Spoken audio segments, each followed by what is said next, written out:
lani spomladi sem se pridružil slovenskim kmetom, ki so začeli proteste in so bili uperjeni tako proti neumnim ukrepom iz Evropske unije.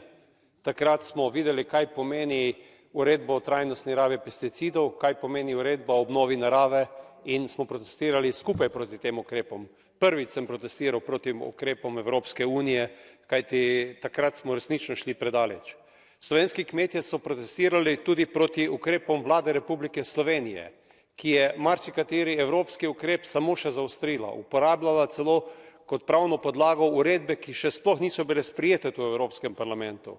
Letos ta ista vlada poskuša omejiti rabo lesa za ogrevanje kot enega od trajnostnih virov na podeželju. Kmetje protestirajo tudi proti položaju v trgovskih verigah in vsi skupaj moramo resnično prisluhniti kmetom in začeti iskati rešitve, ne da samo pogovarjamo in nalagamo nova bremena.